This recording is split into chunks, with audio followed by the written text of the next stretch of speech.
el esplendor de un rey, vestido en majestad. La tierra alegre está, la tierra alegre está. Cubierto está de luz, venció la oscuridad y tiembla su voz, y tiembla su voz.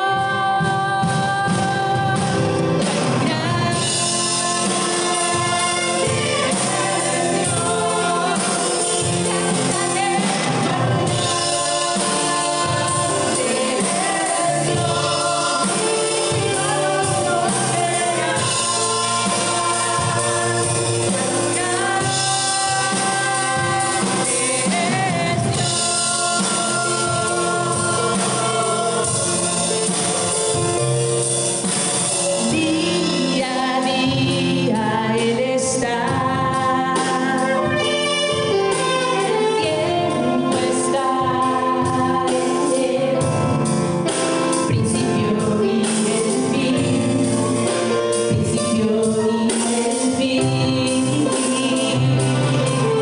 La Trinidad de Dios, el Padre, el Hijo, Espíritu, Cordero y el León, Cordero y el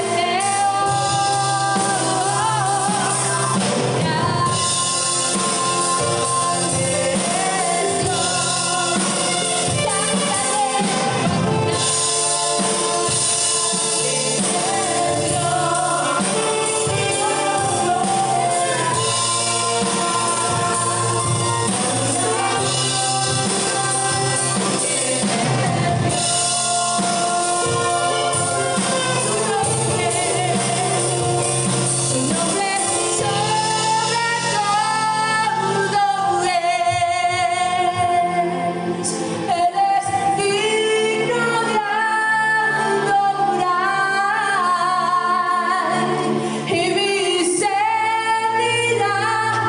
cuán grande es su nombre.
En la tormenta es Jesucristo el Salvador. Él me alienta y alimenta con su palabra y su amor.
Amén.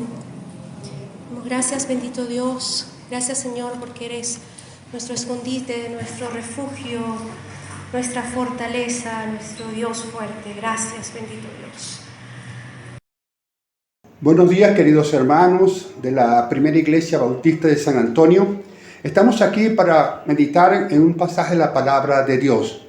Les saluda el pastor Jorge Castillo y dándole gracias otra vez a Dios de estar aquí con ustedes. Vamos a tocar un tema que me parece muy pertinente, que es el cristiano y la crisis. Es un tema que podríamos hablar bastante y con varias facetas, pero para ejemplificarlo vamos a estudiar, vamos a meditar en un pasaje en las Escrituras que nos va a dar una buena enseñanza en cuanto a este tema. Yo les invito a que por favor busquemos en nuestras Biblias Primera de Reyes capítulo 17. Primera de Reyes capítulo 17, vamos a leer los versículos 8 hasta el 15, o el 16 mejor, vamos a leerlos del 8 al 16. Repito, Primera de Reyes capítulo 17, versículos 8 al 16. Leo de la siguiente manera. Vino luego a él palabra de Jehová diciéndote, estamos hablando de Elías y el contexto es que Dios le está hablando a Elías. Repito, vino luego a él palabra de Jehová diciendo, levántate, vete a Sarepta de Sidón y mora allí. He aquí yo he dado orden allí a una mujer viuda que te sustente. Entonces él se levantó y se fue a Sarepta. Y cuando llegó a la puerta de la ciudad, he aquí una mujer viuda que estaba allí recogiendo leña, y él la llamó y le dijo, te ruego que me traigas un poco de agua en un vaso para que beba. Y yendo ella para traérsela, él la volvió a llamar y le dijo, te ruego que me traigas también un bocado de pan en tu mano. Y ella respondió, vive Jehová tu Dios, que no tengo pan cocido. Solamente un puñado de harina tengo en la tinaja y un poco de aceite en una vasija. Y ahora recogía 2 leños para entrar y prepararlos para mí y para mi hijo, para que lo comamos y nos dejemos morir. Elías le dijo, no tengas temor, ve, haz como has dicho, pero hazme primero a mí primero de ello una pequeña torta cocida debajo de la ceniza y tráemela. Y después harás para ti y para tu hijo.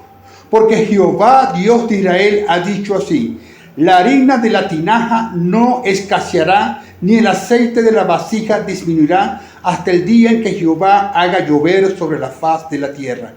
Entonces ella fue e hizo como le dijo Elías, y comió él y ella y su casa muchos días. Y la harina de la tinaja no escaseó, ni el aceite de la vasija menguó, conforme la palabra que Jehová había dicho por Elías. Vamos a ver un poquito el contexto de la historia, que es muy interesante y es pertinente para que nosotros veamos las enseñanzas que tiene. Por orden de Dios, Elías ordenó que no lloviera en Israel durante varios años. Esto provocó una hambruna terrible, una escasez, una crisis económica y otro tipo de crisis. Entonces, si vemos el contexto, Dios sustentó a Elías, lo llevó a una cueva y ahí le daba unas aves, un pájaro, le traía pan y carne y tenía un arroyo que le tenía agua. O sea, él estaba completo, tenía pan, carne y agua. Y ahí duró un tiempo, pero después se secó el arroyo y Dios le ordenó a Elías que saliera de ahí.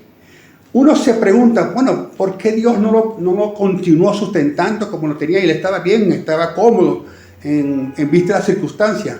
Pero es que Dios tenía un plan y un propósito. Y ahí tuvo que interrumpir la provisión que Dios le estaba dando a Elías. Le dijo, no, te la interrumpo porque tienes que salir de aquí a un lugar que yo te voy a decir. Y te voy a llevar a una persona que te va a sustentar. Cuando uno oye eso, cuando uno ve esa historia, dice, oye, entonces Dios lo va a enviar a que una persona para que le dé el alimento, lo sustente en esa época de hambruna, en esa época de crisis. Y uno humanamente lo primero que piensa es, bueno, ¿a quién lo irá a enviar Dios? Lo irá a enviar a un gran terrateniente con grandes extensiones de tierra que tiene muchos recursos y pueda sostener al profeta. O lo va a llevar a que un gran comerciante que tiene bastante dinero y lo cual cómodamente lo puede tener. O lo va a enviar a un dignatario político, a un dignatario del rey, para que él esté ahí en un lugar protegido y cómodo. Es lo que uno pensaría, es lo más lógico, lo más humano. Pero ¿saben ustedes a dónde lo envió Dios?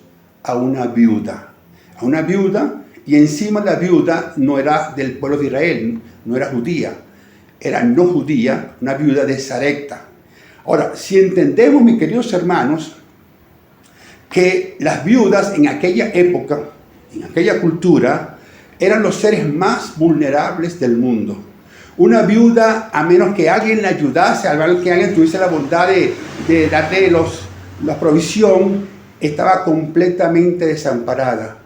Y en épocas de crisis, en épocas de hambruna, en épocas en la cual escasea la comida, pues la situación de una viuda es mucho más terrible. Y así vemos cómo esta viuda, la viuda de Sarepta, como acabamos de leer, viene cuando el profeta le pide algo, ella responde, no tengo nada, lo que me queda es un poquito de harina, un poquito de aceite, y estoy recogiendo leña para hacer el pan y luego morirnos, porque ya no nos queda más nada, ya no tengo esperanza, ya queremos es morirnos. Mis queridos hermanos, si esto no es una crisis para esta mujer, yo no sé qué otra cosa sería crisis. Esto ejemplifica una situación terrible para una persona, una situación terrible para alguien en la cual su dependencia está en los recursos que pueda conseguir ahí. Y cuando yo les dije qué debemos hacer en los momentos de crisis, vamos a ver qué fue lo que pasó aquí y qué enseñanza nos trae. Porque si hay algo que define nuestra actualidad mundial y hasta muy local aquí en Venezuela, es la crisis.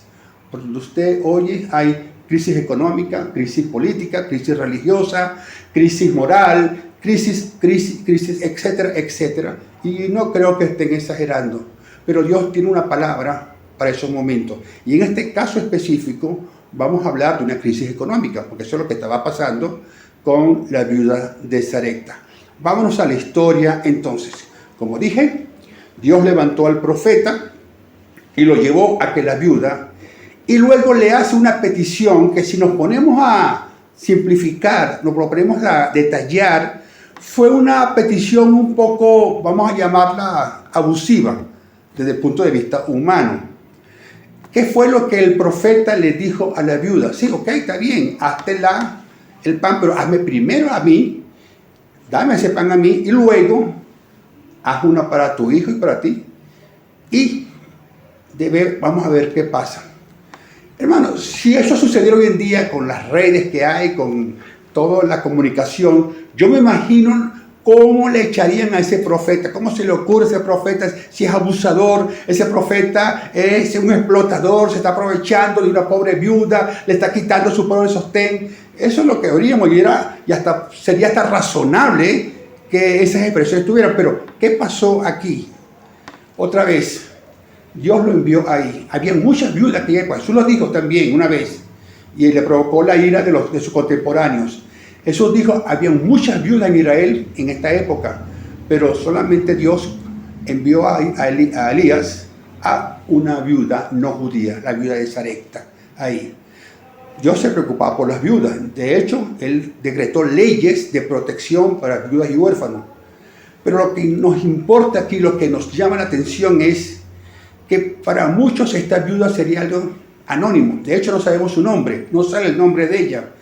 Sería anónima, sería quien le daría importancia a esta mujer, pero Dios sí la conocía. Dios sí la amaba, la amó y le envió la ayuda por medio del profeta.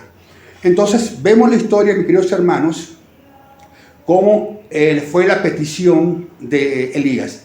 Repito, la petición fue: haz la torta de pan, como tú muy bien dijiste, pero dame a mí primero, y luego come tú, y luego tú y tu hijo aquí. Una reacción lógica de la viuda es: ¿cómo se le ocurre el profeta? ¿Cómo se le ocurre, Señor? ¿Cómo cree usted que le voy a quitar de lo poco que tengo a mi hijo para dárselo a usted? Pero por una extraña razón, o no extraña, Dios estuvo trabajando ahí, ella obedeció. Y aquí, hermanos, el primer principio que yo quiero hablarles a ustedes de cómo debemos actuar en crisis. Aquí vemos que es la obediencia. Ella no discutió, no razonó, no se quejó contra el profeta, pero simplemente ella obedeció. Fíjense que ella hizo todo lo que el profeta le había dicho. Ella cumplió las instrucciones completamente ahí e hizo. Pero vean que también había una promesa que ya la vamos a destacar más adelante. Pero quiero ahí entrar un poco, es obedecer. Cuando nosotros obedecemos los mandamientos de Dios, estamos entonces declarando algo muy importante. Cuando usted obedece, usted está reconociendo que Dios es su Señor, que Dios es el que da y provee y cuida y te sostiene a ti. Cuando estamos obedeciendo, estamos dándole gracias a Dios porque Él nos salvó, porque Él nos conoció y porque Él está con nosotros ayudándonos. La obediencia es la marca principal del cristiano, o una de las marcas principales, vamos a decirlo así, del cristiano. Jesús dijo una vez: si me amáis, obedeced mis mandamientos. La obediencia a Dios es lo que nos identifica como cristianos, más que ser miembro de una iglesia, más que tener actividades o obras que podemos hacer. Lo que nos destaca como cristianos es la obediencia. Y a veces sabemos lo que Dios demanda, sabemos lo que Dios nos pide, pero alguien decide no obedecerlo. Ahí entonces no está teniendo una relación muy perfecta con Dios o muy adecuada con Dios. Recuerden que el temor a Dios se identifica o se define como respetarle a Él, como entender que Él es digno de toda obediencia, de toda reverencia y de toda honra. Pero cuando no le obedecemos, cuando vemos lo que la palabra de Dios dice, entonces, y no lo obedecemos, estamos declarando que no estamos bien con la palabra de Dios. Hay muchas maneras en las cuales Dios nos demanda obediencia, muchas, y en la Biblia hay bastantes ejemplos que podemos ir. Pero vamos a que la viuda, ¿qué fue lo que hizo la viuda para mostrar su obediencia? Dio lo poco que tenía. Y aquí me recuerda entonces una orden que Dios nos dio a nosotros como miembros de iglesia, como cristianos, en fin, que ustedes la deben conocer, que se encuentra en Malaquías. En Malaquías capítulo 3, vamos a buscarlo.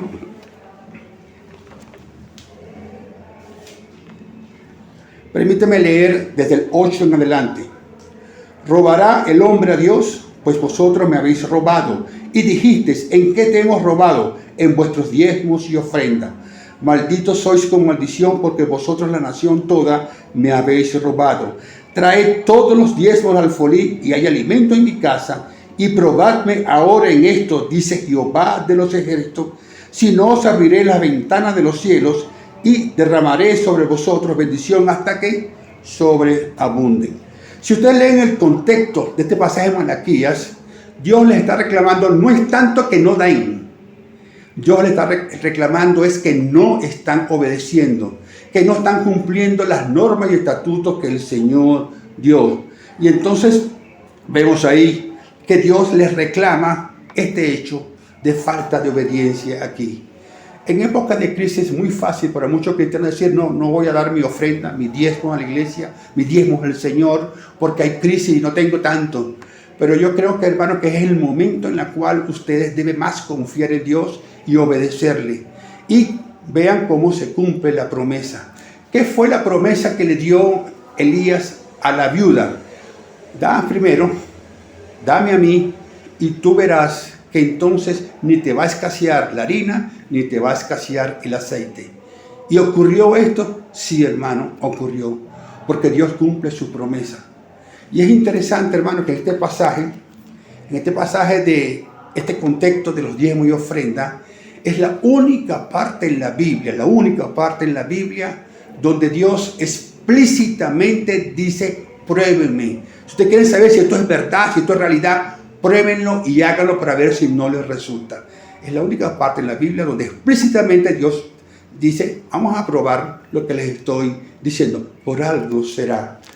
Solamente yo quiero destacar esta parte del dar, porque en los momentos de crisis es fácil olvidarlo, es fácil ser negligente con nuestras responsabilidades en la iglesia. La iglesia tiene que seguir creciendo, desarrollando sus actividades, tiene que seguir pagando sus servicios, tiene que seguir actuando según los ministerios que Dios le ha dado. Y para eso, hermanos, los recursos son los que usted, como miembro de su iglesia, da en obediencia al Señor, porque usted quiere obedecer los mandamientos del Señor. Entonces, la primera clave para enfrentar la crisis es obedezca a Dios. Vea lo que dice su palabra, vea lo que Dios demanda de usted. Y como dice el pasaje, pruébelo para que usted vea si Dios no va a cumplir su promesa. Esta promesa de Dios es grande y es verdadera porque Él cumple sus promesas. Si esta promesa me la hace una persona, si me la hace una institución o algo, yo no le creo o dudaría mucho. Pero esta promesa es de Dios. Obedezcan a Dios en todo, obedezcan a Dios en lo que Él está demandando, obedezcan a Dios en el dar también. La viuda, a pesar de su crisis, a pesar de que no tenía nada prácticamente, con gusto dio. Y entonces se cumplió la provisión de Dios en ella. Entonces la verdad aquí que debemos destacar es que si no estamos obedeciendo a Dios, no nos va a ir bien. Simplemente, esta es la enseñanza de este punto. Si no estamos obedeciendo a Dios, no nos va a ir bien y la crisis seguirá continuamente en nuestras vidas. ¿Cuál es la otra característica que tiene el pasaje aquí que nos enseña esta pasaje de la viuda? Vean entonces cuando el versículo 13, Elías le dice, después que la mujer le cuenta su situación tan terrible, tan crítica, situación ya casi de muerte, que se van a echar a morir, vean lo que Elías le dice en el versículo 13. Elías le dijo, no tengas temor, no tengas miedo. ¿Qué le está diciendo Elías aquí a esta viuda y también a nosotros? Es confiemos. Confiemos en que en los momentos críticos Dios va a actuar. Confiemos que en los momentos de gran necesidad, en los momentos de que necesitamos entonces una provisión de Dios, Él va a cumplir porque Él así lo ha prometido. Eso es lo que dice aquí. No tengas temor. Crisis habrán, problemas habrán, situaciones difíciles habrá. Piense usted en este momento qué situación está ocurriendo. Tal vez está pasando por enfermedades, tal vez está pasando por una situación terrible en su casa, en su familia. Tal vez tiene un problema financiero que ya no haya qué hacer. O tal vez usted tiene una situación de enemigos que lo están atacando y usted está angustiado. Déjeme decirle, mi querido hermano, que en este momento Dios está diciendo, confía que yo estoy contigo. Confía en que yo no te voy a desamparar ni dejar. Confía en que yo voy a estar cuidándote y protegiéndote en estos momentos aquí. Si estamos en enfermedad, confiemos que tenemos un Dios que sana. Si estamos en un momento de crisis económica, confiemos en que Dios nos proveerá. Si estamos pasando una situación terrible porque nos están atacando, nos están calumniando, créame que Dios puede callar la boca y puede darnos la victoria en medio de esta situación. Usted simplemente piensa en qué situación hay y lo que le puedo decir que es lo mejor que debe hacer es confíe. Cuando confiamos es porque estamos diciendo yo soy del Señor. Cuando obedecemos reconocemos que Él es nuestro Dios. Y cuando confiamos estamos reconociendo yo soy de Él y Él me va a cuidar. Vean lo que estoy diciendo. Obediencia significa Señor, te obedezco porque tú eres Dios. Te obedezco porque tú eres el Señor Todopoderoso. Te obedezco porque tú eres quien norma mi vida y yo quiero ser alguien de la cual tú te sientas orgulloso. Cuando confiamos es, en vista de que tú eres mi Dios, yo sé que estoy bajo tu protección. ¿Se recuerdan del Salmo 91? Vamos a buscar el Salmo 91 y le vamos a leer algunos de esos pasajes que ustedes lo deben conocer porque son muy hermosos. Salmo número 91 dice así: el que habita al abrigo del Altísimo morará bajo la sombra del Omnipotente. Diré yo a Jehová, esperanza mía y castillo mío, mi Dios en quien confiaré. Él te librará del lazo del cazador, de la peste destructora. Con sus plumas te cubrirá y debajo de sus alas estarás seguro. Y escudo y adarga es su verdad. No temerás el terror nocturno, ni saeta que vuele de día, ni pestilencia que ande en oscuridad, ni mortandad que en medio del día destruya. Caerán a tu lado 1000 y 10.000 a tu diestra, mas a ti no llegará. Ciertamente con tus ojos mirarás y verás la recompensa de los impíos. El Salmo nos dice que cuando habitamos con Dios, y la palabra habitar es usada mucho en la Biblia para indicar esa relación íntima con Dios. Por ejemplo, en Juan 14. Por cierto, Juan 14 es uno de los pasajes favoritos míos y ojalá tenga otra oportunidad para yo aquí hablarles de ese pasaje o algunas cosas de ese pasaje. Pero en Juan 14 podemos leer el versículo 23. Respondió Jesús y le dijo: el que me ama, mi palabra guardará, y mi Padre le amará, y vendremos a él y haremos morada con él. Aquí dice que Dios será morada con nosotros. ¿Qué significa morada? Morada significa vivir. Morada significa que yo estoy bajo la protección, bajo el cuidado, bajo la cobertura de Dios. Podrá afuera estar cayendo una granizada o una terrible tormenta, pero yo estoy en una casa segura porque estoy en la morada de Dios. Dios hace morada en mí y yo vivo con Él. Es una metáfora que nos indica la íntima relación que podemos tener con Dios. Y cuando tenemos esa íntima relación con Dios de confianza, podemos entonces vivir tranquilos y sin temor. Mis queridos hermanos, en estos momentos de crisis, vemos que esta viuda está en una situación desesperada, pero le llegó palabra de Dios y le dice: obedece. Y ella obedeció al pie de la letra. Y de esa obediencia le llegó una gran recompensa, porque fue la promesa que Dios le dio: hazlo y te garantizo que no faltará ni la harina ni el aceite en tu casa. Y se cumplió, porque Dios cumple su promesa. También nos habla de confianza. La confianza es entender que estamos bajo su cobertura en estos momentos tan terribles, que estamos bajo su protección, y a pesar de cualquier cosa que esté ocurriendo, no tengas temor, no tengas miedo, porque Dios hace morada en ti. Y cuando hace morada en ti, Él te está sosteniendo, protegiendo, y Él será tu castillo fuerte. Él será tu refugio en todo momento. Tú estarás simplemente como el hombre que edificó su casa sobre la roca. Como edificó su casa sobre la roca, que es la enseñanza de la palabra de Dios, es la obediencia a la palabra de Dios. Vinieron tormentas, vinieron cualquier situación crítica que se llevó otras casas, pero su casa se conservó incólume. Estas son las enseñanzas que la palabra de Dios nos está diciendo con este pasaje. Primeramente, obedézcale y haga su casa sobre la roca firme que es Cristo Jesús. Y segundo, confíe que no importa qué situación usted esté ocurriendo, hay las promesas divinas que van a estar con usted. Hay las promesas divinas que van a tener su cuidado y su protección. Él es nuestro refugio, nuestra fortaleza, nuestro pronto auxilio en cualquier tribulación. Que Dios los bendiga, mis queridos hermanos, y que cualquier situación que esté ocurriendo, usted pueda primeramente sentirse seguros en Él porque le están obedeciendo, y segundo, porque están confiando en que Él hará la solución adecuada. Dios le bendiga.